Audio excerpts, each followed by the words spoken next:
4, 3, 2. What's good, everybody? We are back again for a very, very special playoff edition. The playoffs are here.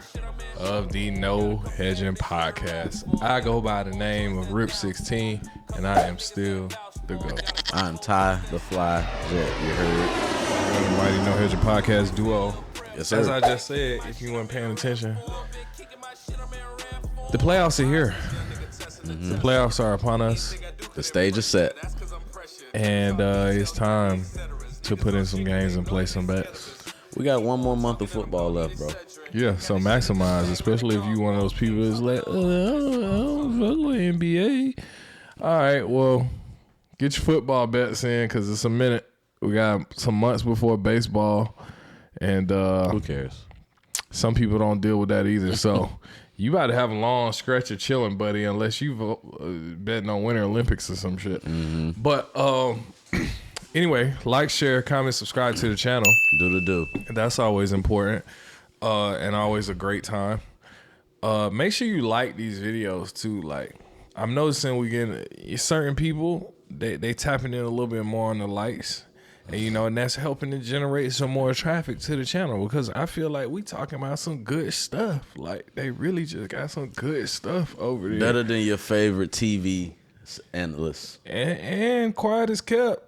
Some of these bet percentages are better than some of your favorite TV analysts too. So 100%. I mean, let's just keep it a bean. Yeah. But with all that being said, further ado, anything you want to tell the people before we tap in and talk about some recent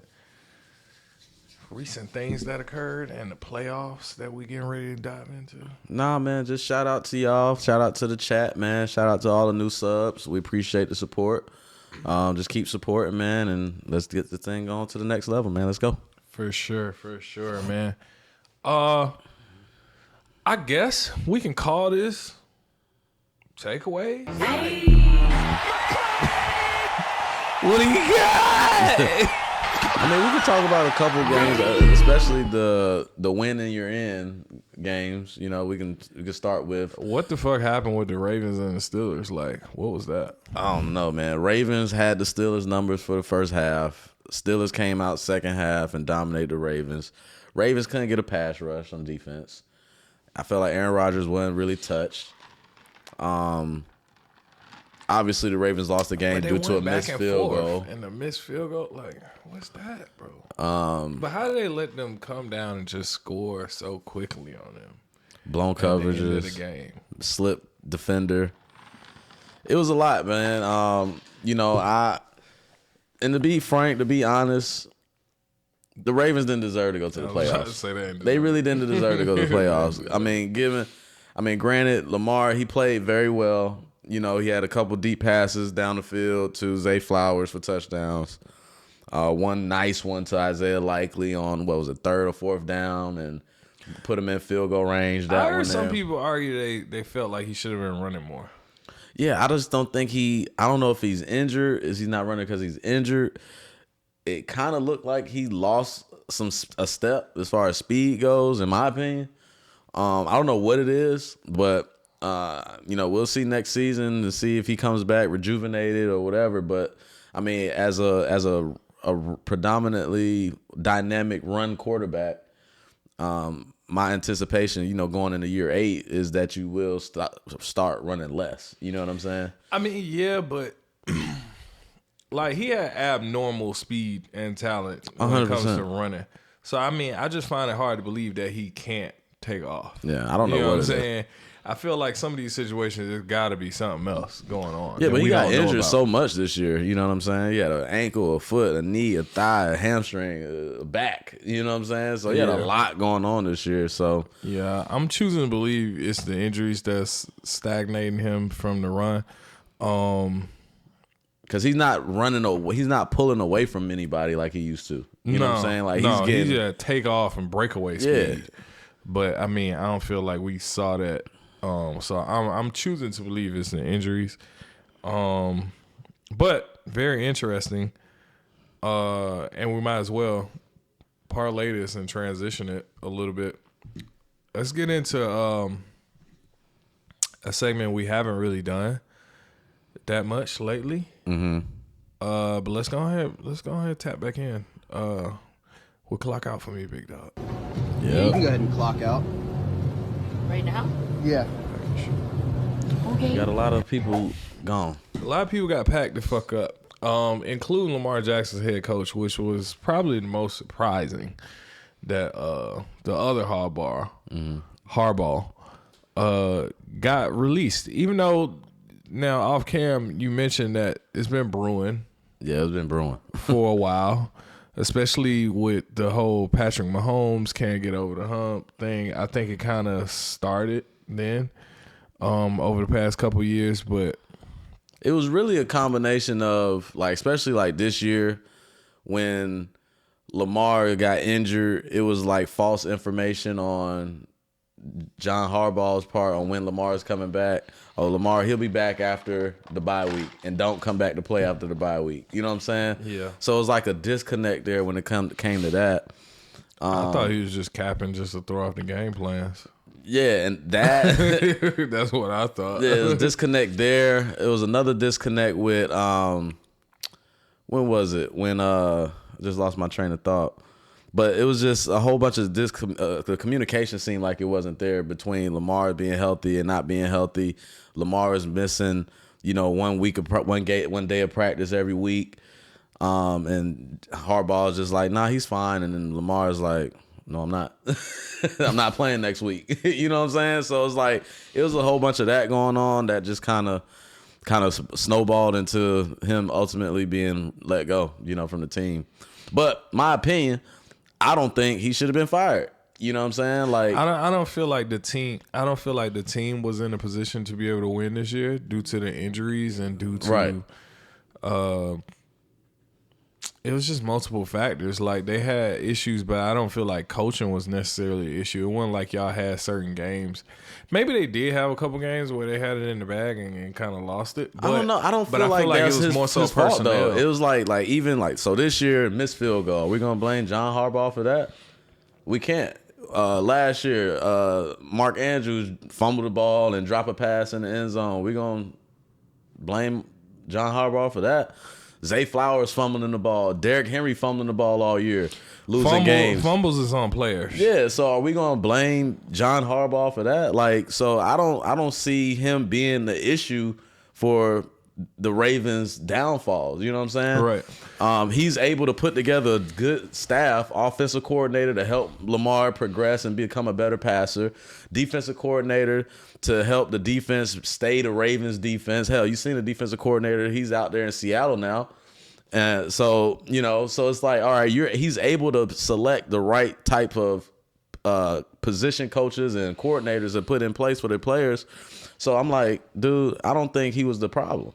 No, I feel like if you was going to make this decision, you probably should have made it after the second time they couldn't win in the playoffs.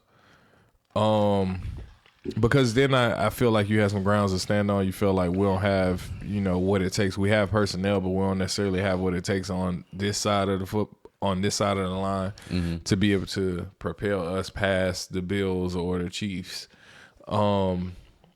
I could have understood that a little bit better than this. I just felt like it was just beat to hell this season. Yeah. And like you said, they had a tough schedule too, like early. And they had a tough schedule. The defense didn't perform as good as we expected for the vast majority of the season. Yeah, for like 6 weeks. So I just didn't feel like it was deserved. But it happened. I felt like head coach gonna be a scapegoat. They ain't gonna get rid of Lamar. Well, it's been some rumblings and rumors about that too for the past couple seasons about him getting up out of town too. So I don't know if that was a move to try to keep Lamar there and then try to appease him with a new head coach that's gonna be really good. But again, I mean, Harbaugh got him to the playoffs year after year after year after year. I don't even recall the last time the Ravens was out of the playoffs. I can't remember that. Right. Besides this year, you know what I'm saying? So it was interesting. Now, one firing that myself and a lot of ATLians were excited about. Let me turn my head around because it says Atlanta on here small. Y'all might not be able to see that. But Raheem Morris and Terry Fontenot Fontenot was clip. was clipped.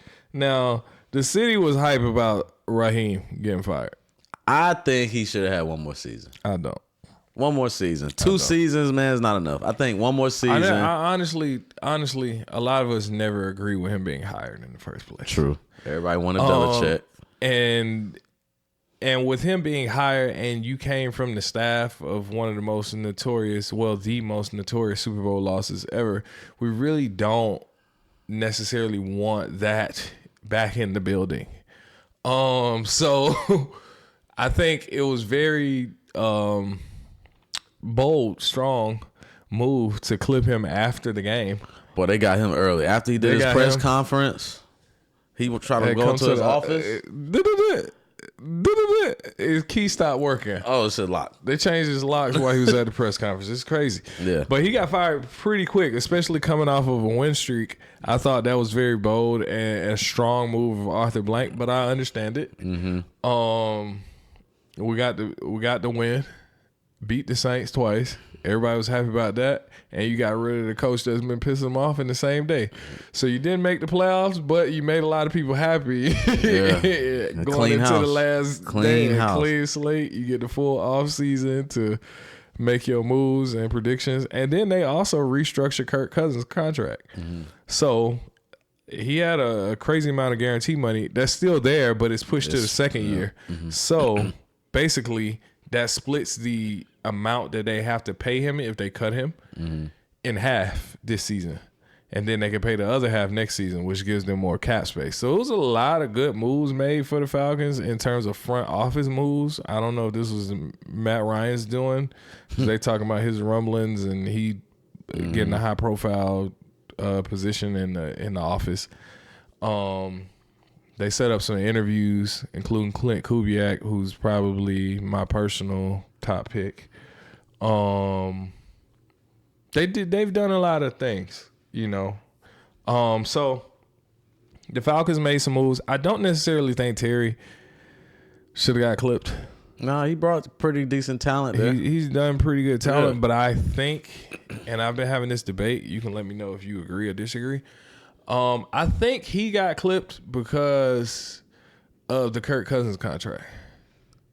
Probably all of that. Kirk Cousins, drafting Michael Penix, all of that stuff. And it's then, probably just like a buildup of... It's probably a buildup, a combination of that, and then also not having a draft pick this season. Yeah. Not having a first-round draft pick. So, I mean, with that pick going to the Rams yep. and then you also being out of the playoffs, I felt like when they made that move to give up those picks, they went into it with the assumption that we was going to be a playoff team. 100%.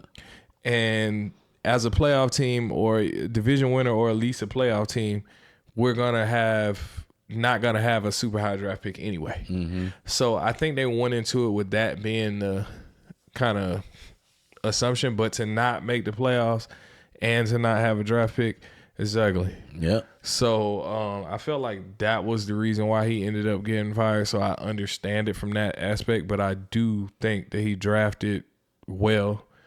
You know, if Penix recovers and stays healthy for longer stretches of time, then I think you can say that he's a good pick. Drake London has been pretty good. He also drafted Kyle Pitts. And Bijan. So, you know, it's a lot of great players and the two defensive ends. Even though I feel like the defensive end should have been drafted a little bit earlier. Yeah, I'll say he brought in some talent. He brought in some talent. So somebody's gonna brought in Jesse Bates. You know what I'm saying? Like that was a nice move also. Yeah, so he's gonna, you know, somebody's gonna inherit a pretty decent team. For sure. But yeah. Another one, Kevin Stefanski. Oh yeah, Kev pieced them out. Yeah, peace out. And I think that started that became about because of all the Shador shit. You know, they had Shador as the fourth string quarterback, and he should have been all of that. And you know, they saw, you know, the fans saw that Shador had a little bit more juice than Dylan Gabriel and all. That was probably the most well-deserved firing out of all of them, to be honest. Out of the three we just mentioned, that's probably the one that's like top of the list. Yeah, it's up there. Because I mean, granted, they just did Shador wrong. Yeah, they did Shador wrong, I think. But Shador didn't play great either. You know, he was not that good. You know, he had probably one good game. Every other game was just like, bleh. He just had a solid game against the Bengals, too. Nah, that was all defense. But they were able to score, get into some scoring position. Shador's had moments. He's had good moments. He had moments. But the other part of that, too, is your running back went down. Mm-hmm. Who's that wide receiver? That's the thing, yeah. Whatchamacallit got hurt, and Njoku got hurt. Mm-hmm. Fannin was good. Then he got Fannin hurt. was really good, yeah. Fannin was really that good. That was his favorite target. And he was really good. Mm-hmm. So, I mean, I felt like injuries, also with the nonsensical-ass coaching decision to put Dylan Graber in there when he did really nothing better than Shador. Yeah. All of that attributed to him getting fired, and a lot of that was the organization's decision too. But it seemed like just coaching wise, he just had a problem with Shador Sanders, like for whatever reason. Yeah. For whatever reason, before the kid even showed up. Yeah. Like so to me, I understand why you end up getting fired, because they did actually win some games with Shador, and they won one game with Dylan Gabriel. Yeah, I think they went 2-4 with Shador or something like that. I can't recall, but probably 2-4. But he's doing that without legit wide receivers, injured backfield in terms of running back. So I mean, it was a lot of things. It was a lot of factors that attributed to those losses. So I can't necessarily put all that on Shador. And then you also made that nonsensical ass decision to take Shador out of the game in that one game where they actually had a chance to win, and you didn't put him on the field, and they lost that game. Why? Yeah, that's coaching. Stefanski, I holla. He might end up in Atlanta next year. He better not. He better fucking not. Another firing. Pete Carroll for the Las Vegas Raiders had one season. Listen, Pete, I don't know why Pete was there. I wanted Pete to go home and chill. Pete's problem was he brought Geno with him. Geno played better, to be fair, last season. Well, in Seattle, okay. In Seattle. In Seattle, he played better than he did this season, to be fair. Yeah. So I can't. Geno was never going to be the guy to get them over the hump. No, he wasn't. Or to change the dynamic of that franchise. He wasn't, but again, people had so many issues with Shador. I understand you went and got Genty. Coming out of college, what we seen out of Genty, I can understand why you would go get him. Yeah. But you had another opportunity to get a quarterback in the second round. They needed to get a quarterback, bro. They messed up there. Geno wasn't the guy. But they had a bad offensive line. But it just seemed like, Geno got sacked a lot. Pete was all, he got hit more than, him and Justin Herbert got hit the most in the league. And and Herbert took a lot of hits. Yeah, and that's Herbert with, backup tackles. Right. And this is the Raiders starting offensive line. The Chargers got people off the street. Yeah, but Pete, man, a lot of people saying it because of his age or whatever. I don't think it has anything to do with it. I just think he made a bad decision with the quarterback decision. He might have bought himself some time if he would have got like a rookie or somebody. Because you got pieces there. You get Genty, you got Brock Bowers, you got Max Crosby. For a lot of time too, though. Yeah, but he still played some games. And then you had, Jacoby Myers as a receiver at one point. So you had some pieces to work with. To be semi-competitive, I would say, but I mean, Pete had a one and done. I feel like Brady said, nah. I feel like they just got an extra short leash over there, and I don't know if Brady's tapping in on this and he's giving everybody a short leash and expecting Belichick out of these coaches or something. I don't know what the hell is going on, but I felt like they shouldn't have let go of Antonio Pierce, right? And then you bring in ancient Pete Carroll. Like, I don't know what they're doing. I don't know what their expectation is out of the coaches, but you got to give the coaches some players to work with before you just go clipping them and saying, they can't one year. Exactly. He ain't have nothing to do. He had nothing to do. You had a shitty offensive line. That was visible to see every game. And a quarterback that's a journeyman. We're not talking about like Pete Carroll has not been coaching. Like, he's been out of coaching for 5 years. You know what I'm saying? Right. Like, he was coaching the year before. Right. So, but his problem was, quarterback still again. Geno couldn't get him over the hump. I just didn't like it. I didn't think it was a good idea. I think, the Geno thing, they said, oh, you vouching for Geno? You got to go. Yeah, we not having it. Geno in Seattle and Geno in Vegas, it was two different Genos. I can say that because Geno actually looked like a decent quarterback in Seattle. Just me being honest. Yeah, so I understand why you would bring him in and say, okay, this guy can play. Yeah. Based on what he did the season before, he looked good. Just like Sam Darnold. We saw him in the Vikings. He looked good. You put him in Seattle, he still looked good. Yeah. I think the common denominator is people look bad when they go to the Raiders. Is that an offensive line? Like, think about it. If you got Alshon Jacoby Gentry, Myers looked like a better receiver now that he's not on the Raiders. 100%. Yeah. I mean, it's the Raiders. It's not. Raiders, it's not. But I think it's all, at the end of the day, is offensive line.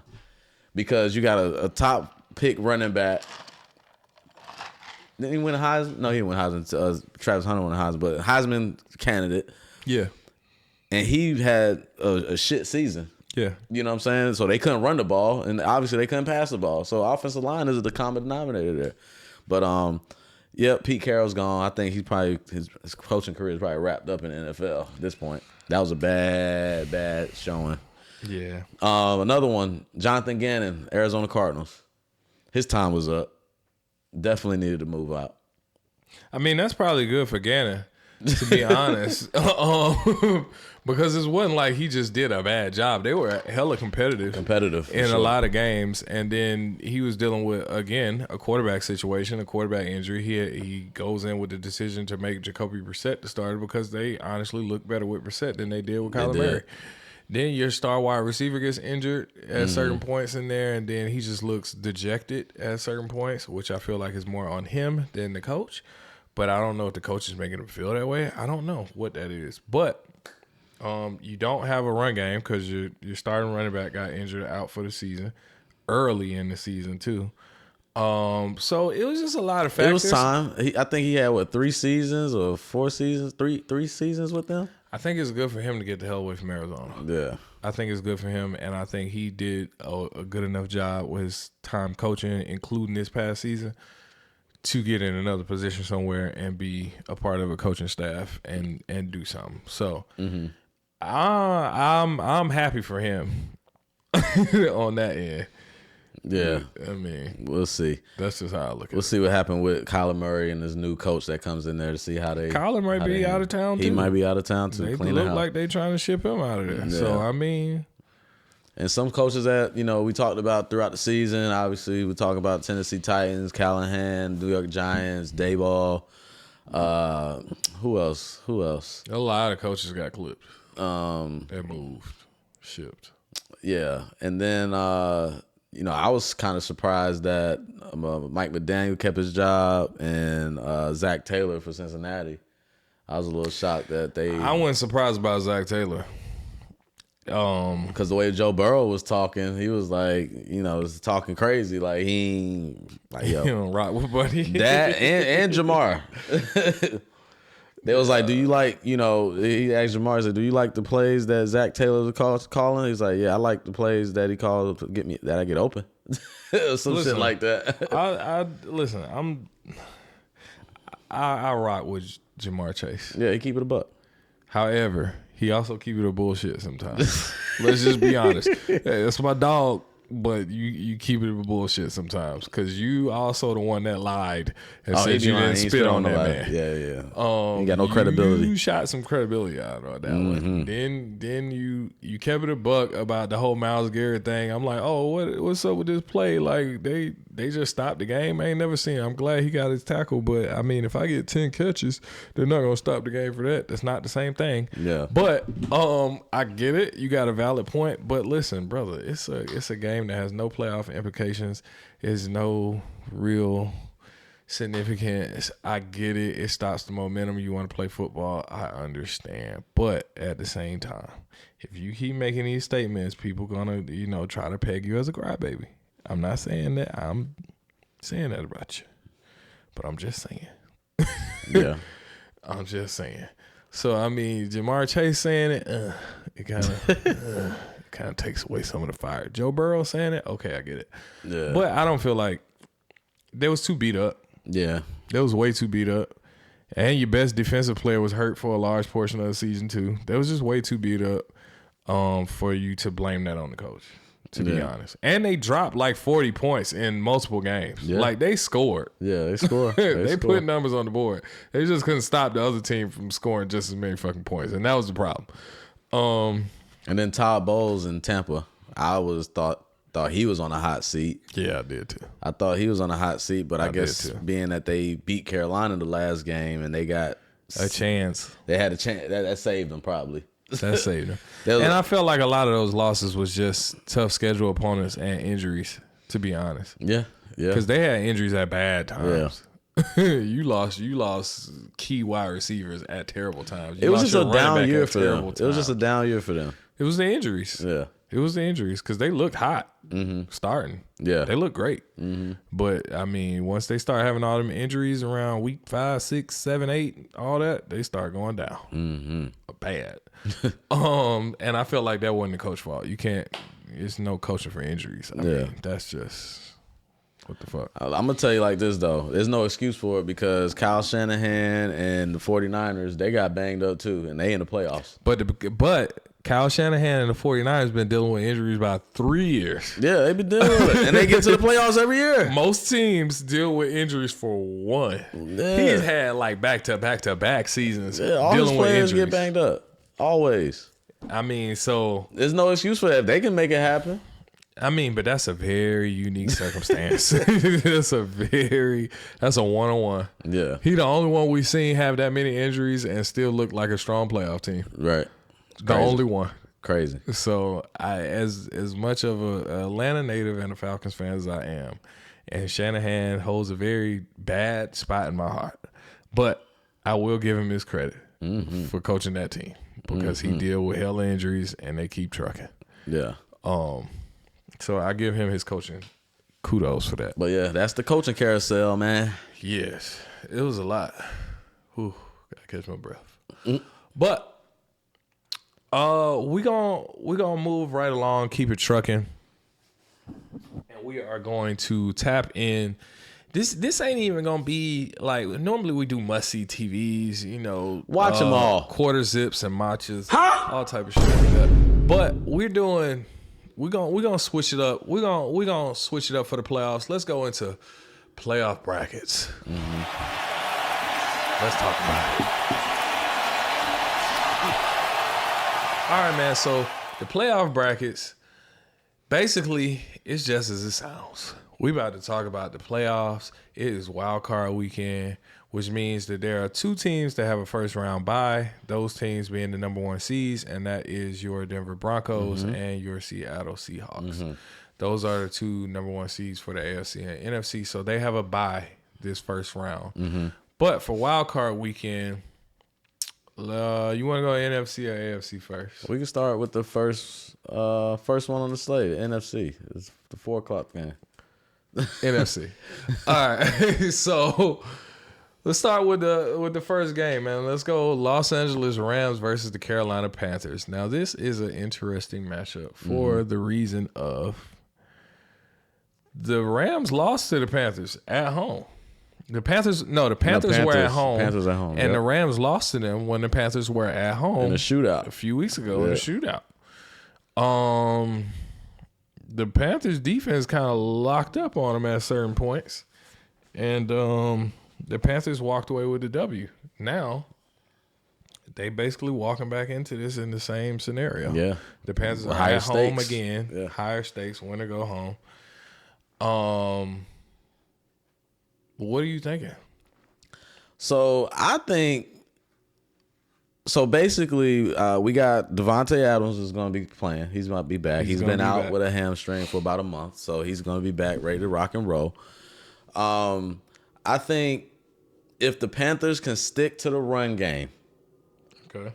they can make this game very competitive because the Rams have been susceptible to the run as of late. Very susceptible to the run. And if Bryce Young can protect the football, it gives them a chance to be competitive in this ball game. Okay. Now, Do I think the Rams are going to go to Carolina and lose the game? Doubt it. I don't. Doubt it. I find it hard to believe that they lose twice with Devontae Adams back. Yeah, doubt it. So, I just think if the Carolina runs the football with Rico Dowdle and Chuba Hubbard and they're able to protect the football, Bryce Young doesn't turn the ball over, and they get Ted McMillan involved because the DBs can be had for the Rams. Yeah, for sure. The Rams defense hasn't been as great as it in the latter part of the season as it's been in the beginning part of the season. So I've seen the Rams' weakness where you can run on them and you can throw on them as well. So, and we've seen that recently when they played against Seattle. So with that being said, I think it'll be a good game. Spread is 10.5, and we'll get into the best bets later on. Yeah. But in terms of the game, yeah, I find it hard to believe that they turn around and lose twice to them, even if the Panthers are at home. And I'm just expecting the Rams to amp it up. My concern, though, for the Rams is they are very beatable in this game. But my concern for the Rams is when they've been in these close shootout games as of late, they came out on the shortest end of the stick. And multiple times. Yeah. They lost against Seattle in the shootout.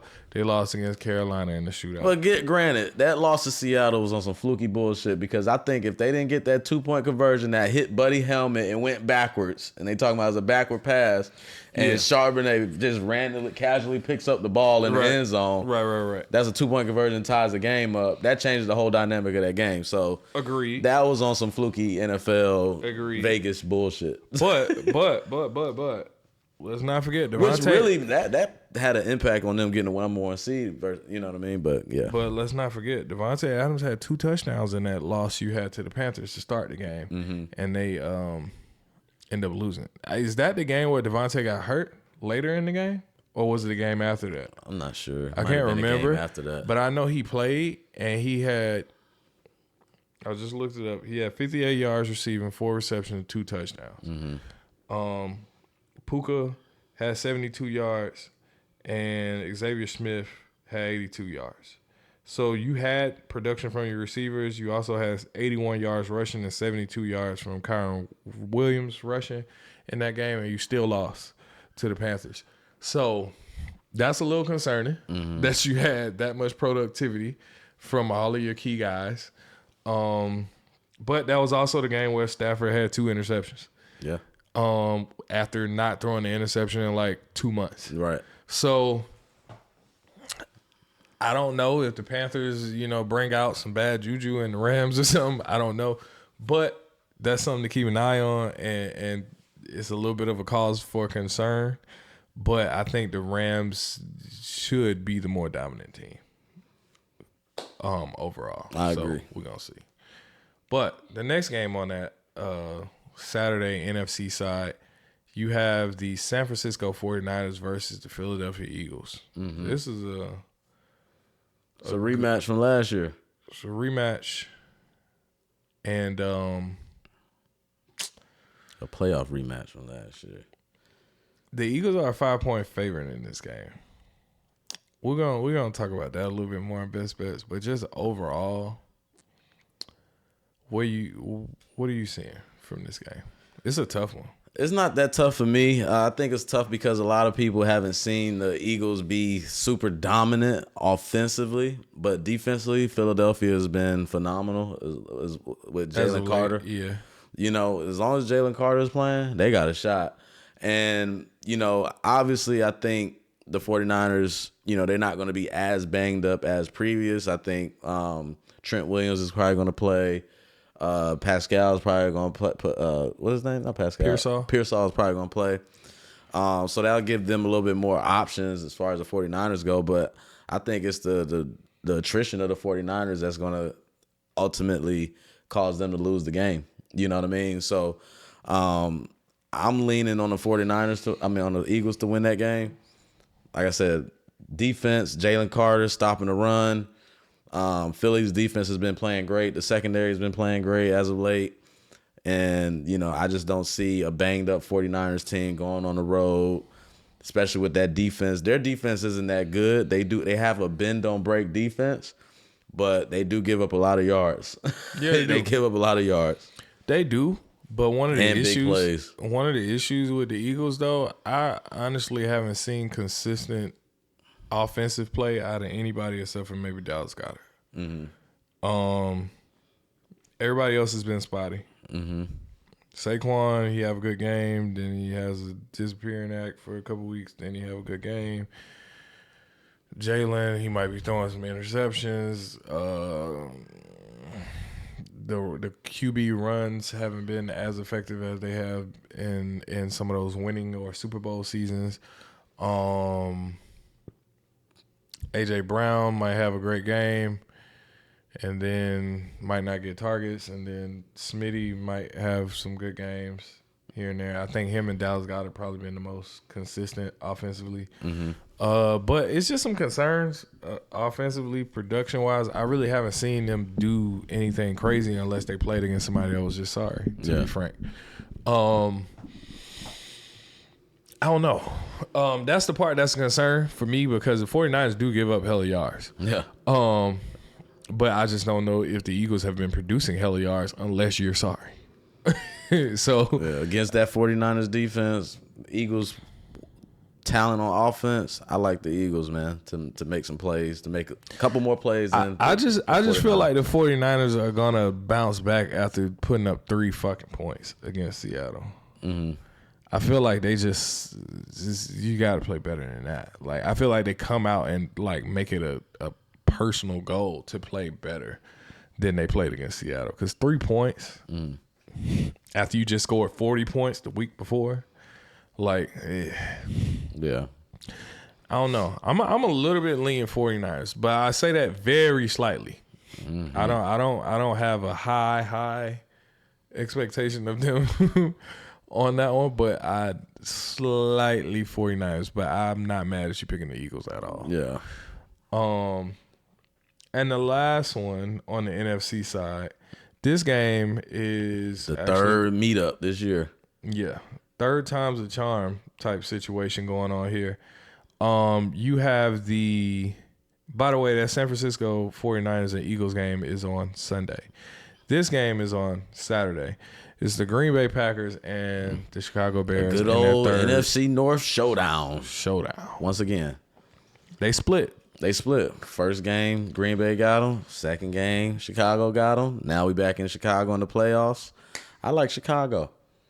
I do too. I like Chicago. Green Bay offensively, they haven't been running the ball very well. I don't like that. They've been injured and they rested some guys though. That's not Green Bay's recipe for success. They got to run that football, man. I understand they got all the weapons and all of that. Boy, they missing Josh the tight Jacobs end, Josh Jacobs. I mean, he's been healthy. He's been playing. He just hasn't been effective. I don't think he's 100% healthy, honestly. Well, he shouldn't be playing. Since he got hurt. He screwed me in my damn final. So he has not been productive. I think it's the health. And I think that's why. So I have some concerns about that going into this playoff game, especially with so much familiarity between Micah these two Parsons teams. Is not there for Green and Bay. No Micah. Yeah, that's a huge part. It's like, I see Chicago doing the same thing they did before, running the football effectively, defense making plays when they need to, getting turnovers when they need to, and Caleb doing what he does in the fourth quarter. And they need Caleb to be a superhero. He throwing that cape. He throws cape on. And he makes plays. He scrambles out the pocket, makes plays down the field. Even though that game that they won in overtime was super dramatic. It was like everything had to align in order for them to win that game. But it did. And I think here in this matchup, it's not going to be easy. It's going to be a tough one. But I think, Chicago is a little bit more healthier and has been a little bit more consistent, in my opinion, to be able to pull out the win in the playoffs, especially being at home. Yeah, for sure. Soldier Field is going to be rocking. For sure. First Bears playoff game, and Lord knows how long. It's going to be rocking. It's going to be rocking. It's going to be probably similar to that energy when Detroit had their first home playoff game after all those years. Oh, my God. You can see the camera shaking on TV. The TV camera was shaking. It is rocking. Yeah, that game is going to be lit in Chicago. 100%. So I think that's going to be a great one. Mm-hmm. But I'm with you on that one. I'm leaning towards Chicago. Yeah. Um, Not to your side of the division. The yeah, conference, AFC. yeah. Finally got somebody in here who I'm familiar with, and like, we're gonna go AFC. Let's start at the top though. Let's go with the Texans versus the Steelers. This game is actually being played on Monday night. Is that normal? I feel like that was not normal. I don't know. I like it. Give me something to watch on Monday. This past Monday, I didn't know what to do with myself. He was just at home watching his thumbs. But we got the Houston Texans versus the Pittsburgh Steelers. Now, the Texans are a 5. The Steelers are a 4 seed since they won the division, even though the Texans had the better record. The Steelers have home field advantage in this game. Yep. What are you thinking about this one? This is probably one of the hardest ones for me to choose to pick because I'm not a fan of either offense. Okay. Either offense. Obviously, we all love Houston's defense. They pretty much got a similar setup on offense, to be honest. Yeah, I'm not a fan of the offense at all, but I do. I mean, if I was going to pick a quarterback, I would pick Aaron Rodgers over C.J. Stroud. Really? Today. Yeah, 100%. 100%. Interesting. In a playoff game, yes, for sure. Aaron Rodgers, he's been playing okay. He's been playing okay. He's been playing better than CJ, in my opinion. Yeah. You know, so I'm gonna take that. I'm taking what I'm seeing. I'm seeing him play better than CJ Stroud. On 3rd and 7, who do I trust more to convert that third down? Maybe Aaron Rodgers. He's gonna know what to do in this situation. Defense is about to do this, defense is about to do that, linebacker's about to do that, safety's about to come down. Okay, I'm gonna throw it to Gainwell over here. He can read the field. So, and they get DK Metcalf back. So that gives them a deep threat, an outside threat that they can use down the field, stretch the field a little bit. You know, run game has been okay with Gainwell and Warren. Warren is tough, man. He breaks tackles, physical.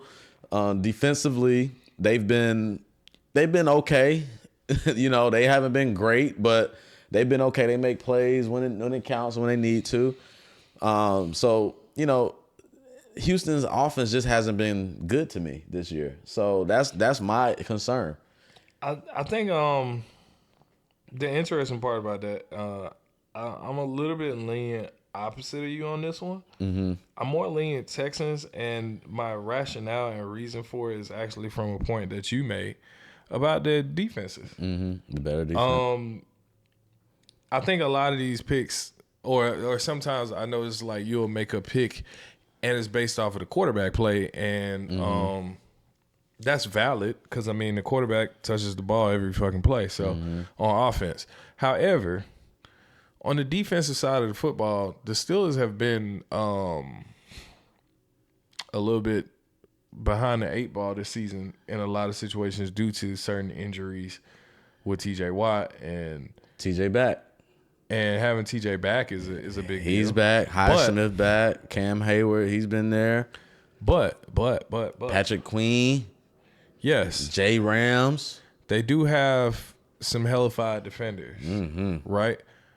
But we not about to act like the Houston Texans haven't had one of the best defenses all season. Yeah, for sure. Consistently throughout the season. Now that I think about naming those names, Pittsburgh got like 3 Hall of Famers on that defense. Yeah, they got some guys, dudes and every level, yeah. However, so do the Houston Texans. Will Anderson is a Pro Bowler for sure. Daniil Hunter was in there. My boy To'o. Who else we got in the secondary? The whole secondary. And they also have a good coach. Just like the Steelers have Tomlin. I feel like the interesting part about this is it's in somewhat like they have equal strengths and weaknesses. Essentially, I they understand why team. they're 4 and 5. They're damn near the same team. Yeah. Pittsburgh at home, Houston on the road, outside in the cold. In Pittsburgh, I like Pittsburgh. That's fair. I'm a little bit leaning to the Texans because I feel like they just have had a consistent next level performance on defense. But both teams offensively, you kind of giving me the same thing. Kenneth Gainwell can do the same thing that Woody Marks does. And I don't know about that. in certain aspects. Kenneth Gainwell is a good receiver out of the backfield. He's probably better at receiver, slightly better. Yeah. He's probably better at receiving. He is. He's better at receiving. Yeah. However, Woody Marks is no slouch as a receiver either, though. And then you also have DK Metcalf and Nico Collins, who are those type of wide receivers that can be impactful. You got Dalton Schultz, and then you also, you know what I'm saying? Pat Freiermuth, You got, it's a shadow match. So. I'm just leaning with the team that's been playing better consistently. Give me the Texans. Fair enough. So I'm gonna go that directions in that particular game. Yeah. But we're gonna talk a little bit more in depth about these point spreads in a second. Next one though, this game is being played on Sunday. We have the Buffalo Bills versus the Jacksonville Jaguars. This one is probably the most difficult to call game out of all the games. This one is probably by far the most difficult for me. Yeah. The Bills and Josh Allen and Trevor Lawrence and that Jacksonville defense. Well, I'll say this, okay. Advantage. Trevor Lawrence has been playing better than Josh Allen over the past month. Fair enough. He has been. Trevor Lawrence has been the best quarterback in football for about a month. He has been. He has been. I wish I could have a graphic to put up and show all the stats. 12 touchdowns, no interceptions, 200 and some pass yards. They've been beating teams by 18 points per game or something crazy like that. You beat the Jets and the Titans. Jags have the best run defense in football. So the matchup is going to be in the trenches. Jags got the best run defense in football. We're going to see when you get James Cook. The Bills have the best run offense in football. So that's going to be the deciding factor of the game outside of, does Josh Allen turn the football over in this game? Or does Trevor Lawrence turn the football over in this game? So I think that's going to be the deciding factor because Trevor Lawrence, he has the weapons. He's been throwing the ball very well, very effective, not been protecting the football. But last time, Josh Allen's on the field, outside of the game, he had one snap.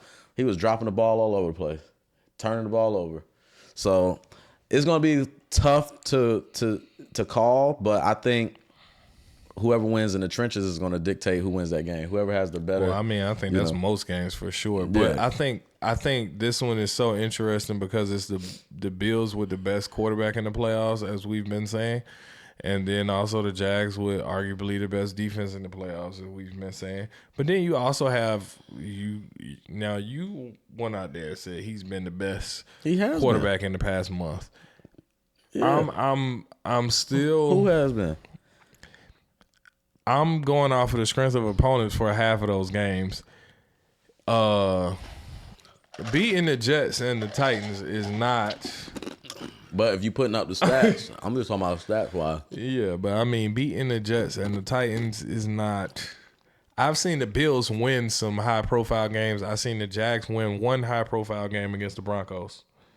They beat the Chiefs. They beat the Chargers. The Chiefs was beat to hell. They beat the Chargers. Did they not? The Chargers don't have an offensive line, which is why I am so glad that they are not playing the Jacksonville Jaguars in this first round because they already have a problem with the Jacksonville Jaguars. But that offensive line of the Chargers is beat to hell. Don't matter. They beat them. So you're going to pick the Chargers to beat the Patriots, ain't you? So, no, you ain't got to jump the gun. I'm just saying. But the Patriots line is not the Jaguars line. Let's understand that. But in reference to the Bills and the Jags, I seen them win against one strong opponent. And why did they beat the Broncos? Because we've been having questions about how good is Bo Nix gonna be against a good opponent. The defense has been carrying them most of the season. Now you playing against an opponent who has arguably the best quarterback. So again, this is one of those situations. Just like in the Texans and Steelers, you taking the better quarterback play over a great defense. Yeah, I'm kind of the opposite in this situation. I'm probably gonna go better quarterback play over defense overall. but I've seen Josh Allen struggle against good defenses too. He went to Atlanta and got the doors blown off of him. Yeah, he did. You know what I'm saying? I seen him struggle a few times this year. He did. So it's like, I mean, some of that was the defense though, not Josh Allen. So it was the defense's fault that Josh Allen got sacked 4 times in Atlanta, 5 times in Atlanta. I mean, hold on. Now the charge. I mean, It was the Falcons, defense's fault that Josh Allen threw 2 picks in Atlanta. What I'm saying is defensively they gave up a lot. Mm-hmm. They were dominated in time of possession.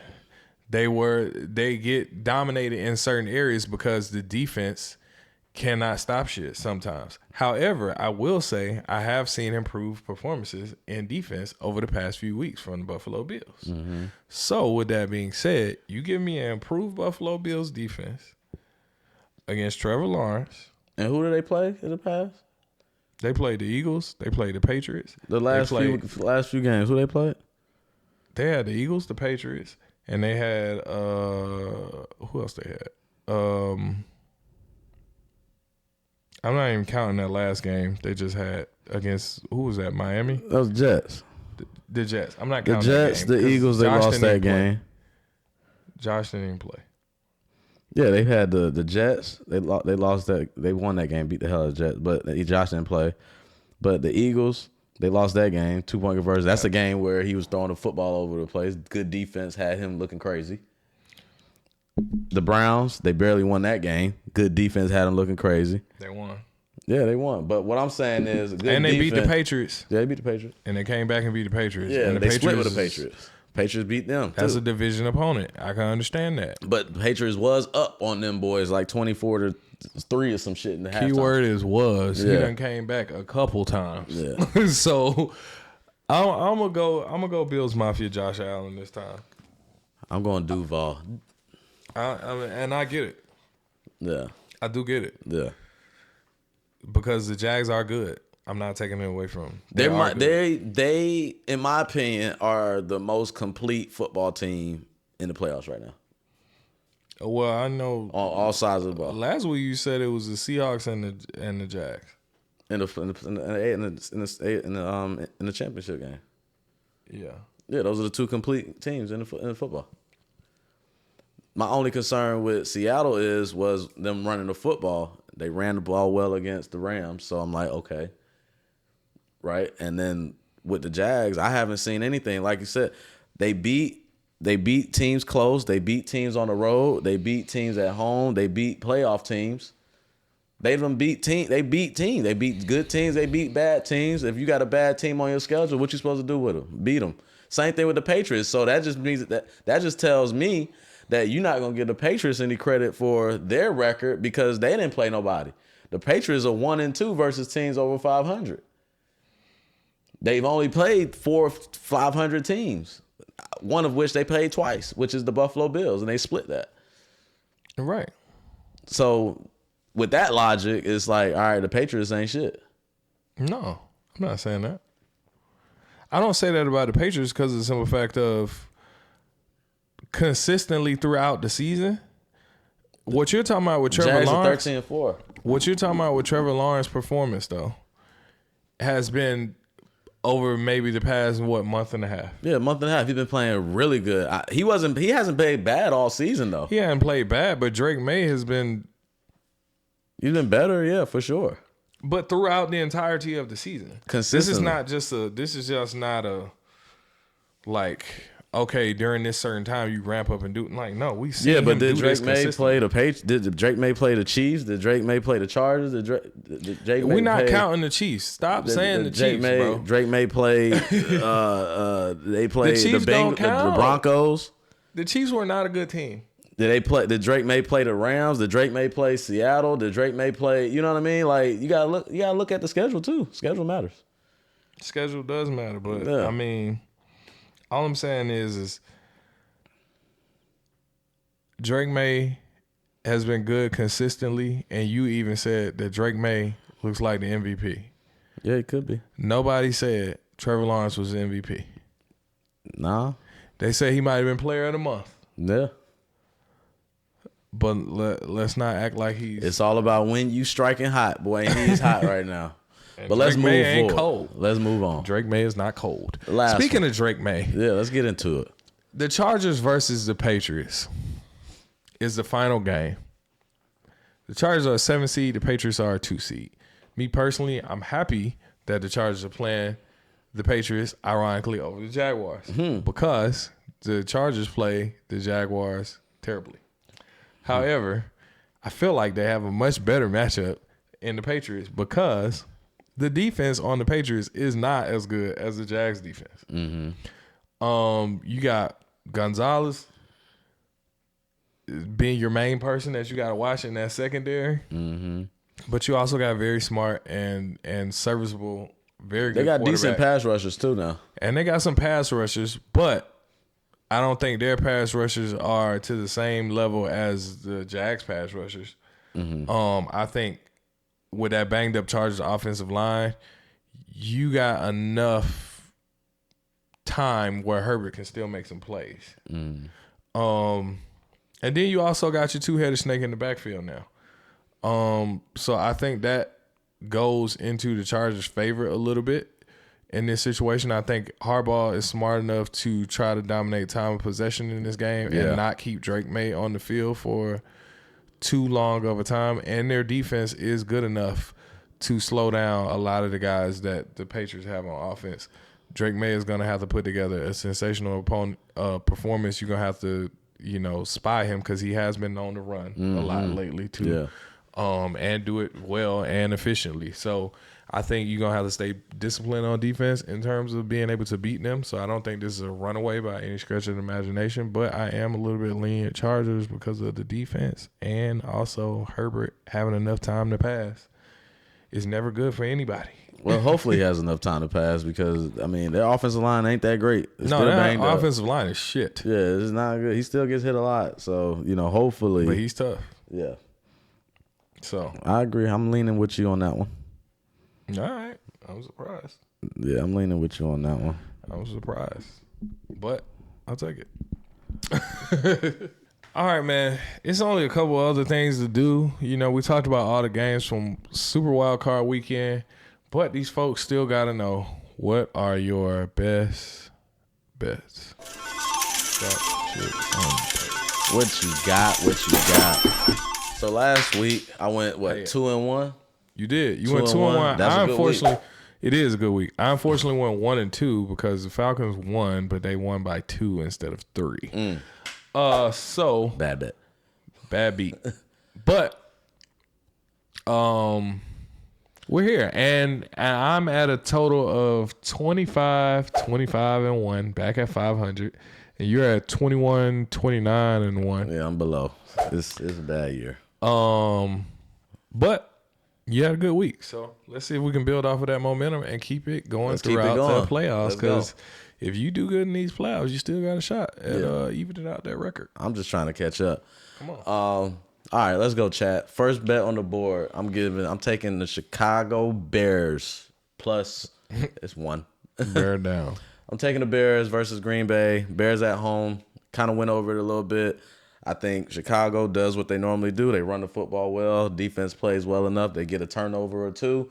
Green Bay has not been healthy. They've been banged up. Run game hasn't been there this year. They are getting some people back, though. Yeah, but the run game hasn't been there this year. I think the recipe for Green Bay's success is to run the football, play action, give Jordan Love time to take deep shots down the field. They're missing a tight end that they loved in the beginning of the season. So I think with that being said, the Chicago Bears end up winning a close game at home once again, not going in overtime this time. Chicago surprisingly just keep finding new receivers.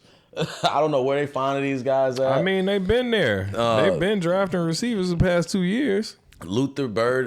Luther is a monster too. Number in 20, college. I don't know his name. You got Odunze, Burton, and Dunze Moore. Yeah. They've been. Yeah, they got like 4 receivers now, which came out of nowhere. 4 receivers, 2 tight ends. Loveland showed up out of nowhere because it was Cole Kmet at first. 2 running backs. They stacked. They loaded. So give me the Chicago Bears, loaded. man, at home in Soldier Field in the playoff game that they haven't had in years. Right. That stadium's going to be rocking. Chicago, I'm taking you. Next game I'm taking is the Carolina Panthers plus 10. I might just be baited into this one because the line is so high. 10.5. I felt like I was being baited when I was about to take that. Yeah. So I said, hold on. I think Vegas is baiting people right now, but I think if Carolina can do what they're supposed to do, run the football effectively, because the Rams haven't been defending the run very well. Rico Dowdle barely played that last game. I don't understand what's going on. Get that. They need to run the ball. Rico needs to have about 18 carries. Chuba Hubbard needs to have about 10 carries. 10, 12. You know what I'm saying? And Bryce Young just needs to protect the football and scramble and make plays when he needs to make plays. So if they can do that, they can keep the game close. Obviously, Stafford is going to have his weapons back. You know, Devontae Adams, Puka Nacua, Kyron, everybody. I tell you what, though, with them being a full staff over there at the Rams, the Carolina Panthers is going to have to be passing a little bit more. So I might have to cut down some of them runs and turn it into like a hybrid run, extended run play or something. But they're going to have to pass the way that Seattle was running the ball on the Rams. In the second half. The way they ran the ball. I was like, hold on, that's alarming. So, and Seattle ran the ball on the Panthers. No, on the Rams. Oh, okay. And then the way that Atlanta ran on the Rams. That's Bijan. Don't matter. It's still, they didn't stop it. No matter. So give me the Panthers plus 10.5 at home. Home dog to cover the spread, not win it. And then my last bet is I'm taking the Pittsburgh Steelers plus 3 at home versus the Houston Texans. Texans outside, outdoors. They got a good defense. I don't trust their offense. Pretty much the same team.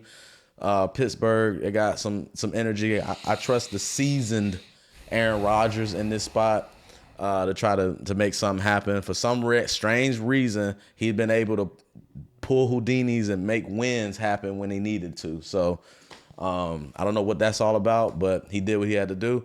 And I'm taking the Pittsburgh Steelers plus 3. So that's Chicago plus 1, Carolina Panthers plus 10.5, and Pittsburgh plus 3. Okay. I mean, I understand it for sure. So much so that one of those picks I'm actually gonna agree and take with you, the Chicago Bears plus 1 or money line, however you want to look at that. Mm-hmm. I like the Bears. Yeah, so I'm with you on the aforementioned reasons.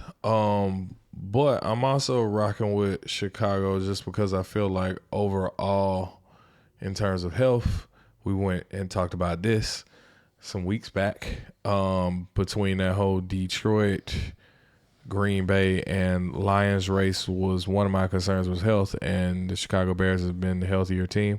But also Caleb Williams has been playing very well himself, and his maneuverability has been very difficult on defenses.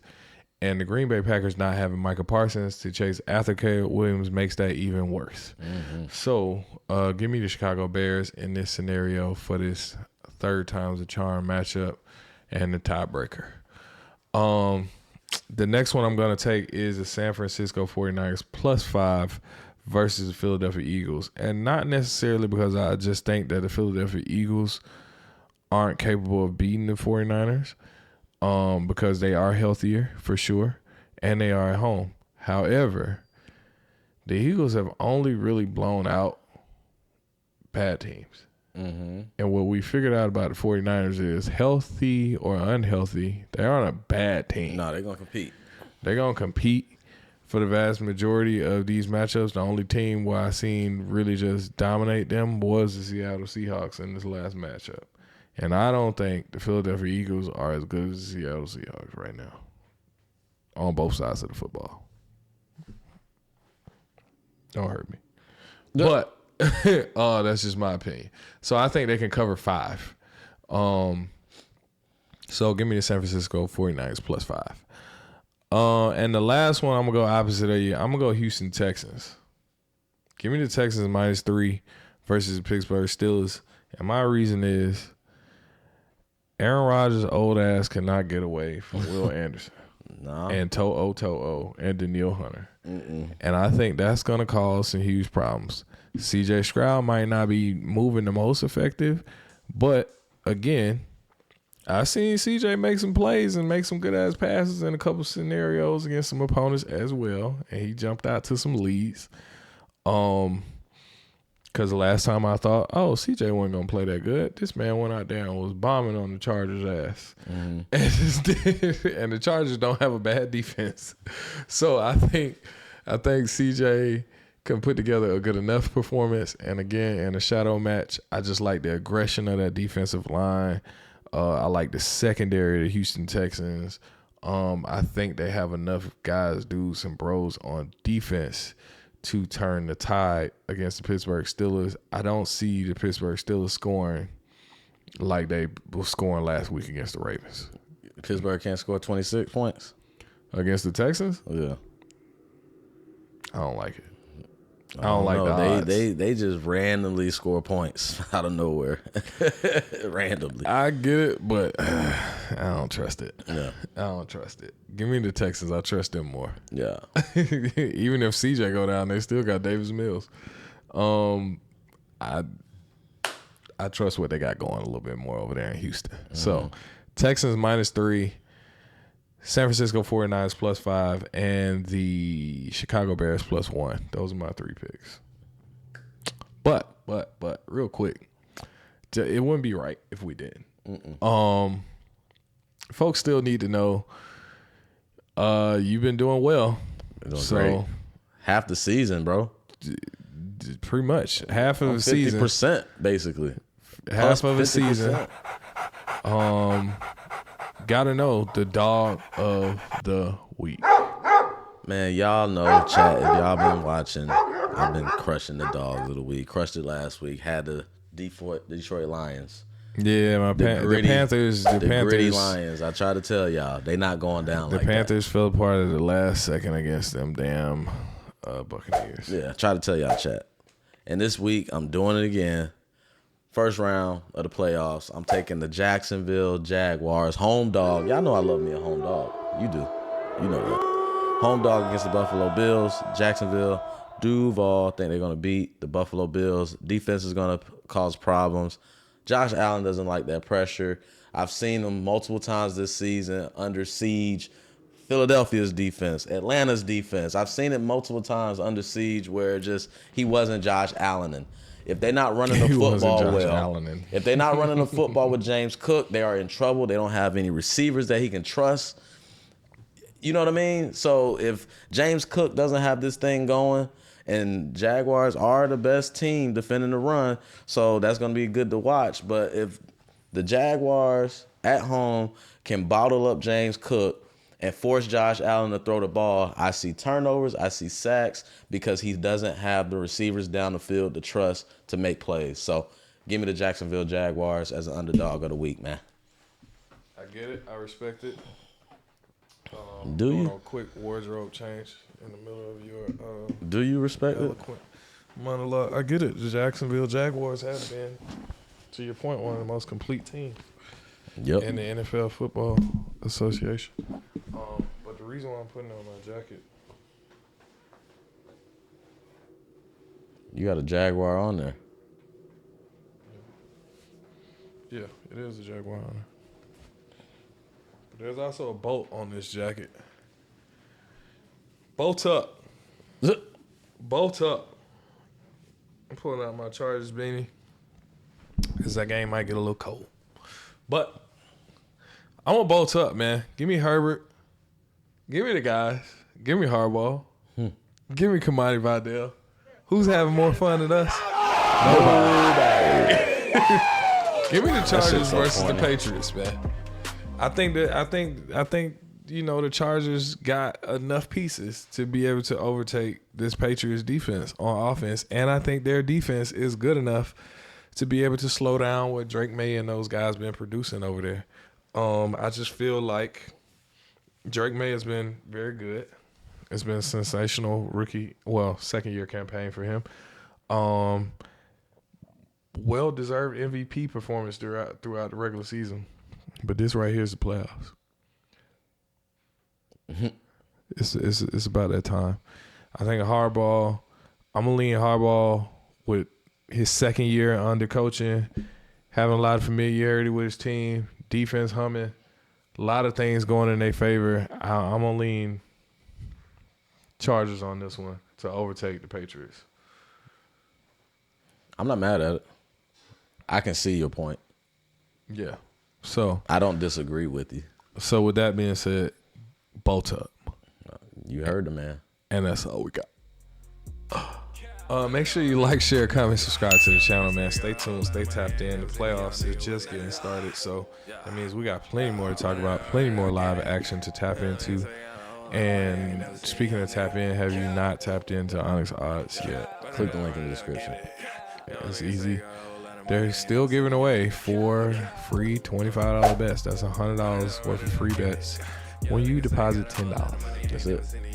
10 bones. And then also, quiet as kept, another thing what they've been doing is during these game days, they've been offering bonuses like 30% boost on the payout, 40% boost on the payout on the parlay with like 3 legs. All it gotta be is like plus 200 on the parlay or something, which isn't a lot. No, that's two underdogs. Not even $200. That's just a couple favors and maybe a underdog cover. Yeah, 2 favorites and a dog. Yeah. So I mean, you know, it's some good value in it, and they're giving out payout boosts on a lot of same game parlays. I've been noticing that day to day, and they even had a deposit boost where they added on an extra $10 on a deposit boost this past weekend. So yeah, to all my DJs out there, click the link in the description. Sign up for Onyx Odds. Deposit your 10 so you can win. It just makes good sense because you know you're going to be betting throughout the playoffs. Use them for free $25 bets and place it on a dog that you like, or place it on my dogs. My dogs been barking. They've been barking. I'm not gonna discredit your dogs. Boy, I be picking them, boy. Not gonna discredit. That's one your thing dogs. I'm proud of this season. You should be. I'm very proud of that. I don't know if we said it, but your total is 11-6. 11-6, bro, on dogs. That's great. 7 weeks in a row. 8 weeks in a row. 8 weeks in a row. And I'm 6-11. But I'm so hot. But yeah, man. So anything else you want to tell the people? Nah, y'all know the motto. Parlays. Making money line plays. May all these bets continue to pay, because I need that money today. Straight up, chat. And we hope y'all win. We hope everybody had a safe new year. We in 2026 now. It's time to run it up. And we'll catch y'all next week for the divisional round. You heard? For sure, man. Peace out, man. We see y'all soon. Peace. Nigga.